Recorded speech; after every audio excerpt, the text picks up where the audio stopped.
Hello every one, welcome to feel the words with Priya. So ரொம்ப நாளாக நான் video போடாததுனால இதுக்கப்புறம் நான் வீடியோவே போட மாட்டேன்னு நினச்சிட்டேங்கல்ல. இல்லை, லைட்டாக பிஸி. ஸோ மறுபடியும் வந்துட்டேன். ஸோ இன்னைக்கு ஒரு யூனிக்கான வேர்டோடு உங்ககிட்ட வந்திருக்கேன். ஸோ வேர்டு என்னன்னா நாஸ்டால்ஜியா. நாஸ்டால்ஜியா அப்படின்றது வந்து 2 கிரீக் வேர்ட்லேருந்து வந்திருக்கு. நாஸ்டோஸ், ஆல்கோஸ். நாஸ்டோஸ் அப்படின்னா என்னன்னா ரிட்டர்ன் ஹோம். ஆல்கோஸ் அப்படின்னா என்னன்னா பெயின் ஆர் ஏக், ஒரு மாதிரியான வலி. ஸோ நாஸ்டால்ஜியா அப்படின்னா ஒன்றும் இல்லை, it's a sentimental feeling of happiness as well as longings when we remember the past.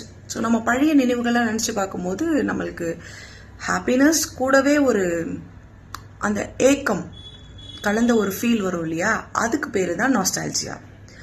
For example, நம்ம சின்ன வயசு ஃபோட்டோஸ்லாம் பார்க்கும் போதோ இல்லை நம்ம ஓல்டு சாங்ஸ்லாம் கேட்கும் போதோ ஒரு மாதிரி சந்தோஷமாகவும் இருக்கும், ஆஸ் வெல் அஸ் அந்த நாளே நல்லா இருந்துச்சு, ஸோ ஒரு மாதிரி அந்த நாளுக்கே திருப்பி போனால் நல்லா இருக்குமே அப்படின்ற ஒரு ஏக்கமான அந்த ஃபீலும் வரும் பார்த்தீங்களா, அதுக்கு பேர் தான் வந்து நாஸ்டால்ஜியா. ஸோ இப்போ என்ன கேட்டிங்கன்னா, எனக்கு எப்போது ரீசெண்டாக நாஸ்டாலஜிக் ஃபீல் வந்துச்சுன்னா கார்ட்டூன்ஸ் பார்க்கும்போது. ஸோ சின்ன வயசுலலாம் நாங்கள் லீவ்னு சொன்னாலே நானும் என் தங்கச்சி யூனிஃபார்ம் கூட மாற்றாமல் ஸ்நாக்ஸ் வச்சுட்டு ஃபுல்லாக கார்ட்டூன்ஸ் பார்த்துட்டே இருப்போம்.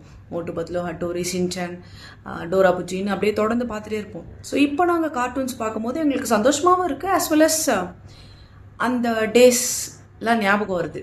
ஒரு மாதிரி அந்த டேஸ்க்கே திருப்பி போனால் நல்லா இருக்குமே அப்படின்னு கொஞ்சம் ஏக்கமும் வருது. ஸோ இந்த மாதிரி உங்களுக்கு எப்போ நாஸ்டாலஜிக் ஃபீல் ரீசெண்டாக வந்துச்சுன்னு கமெண்ட் பண்ணுங்கள். பாய்.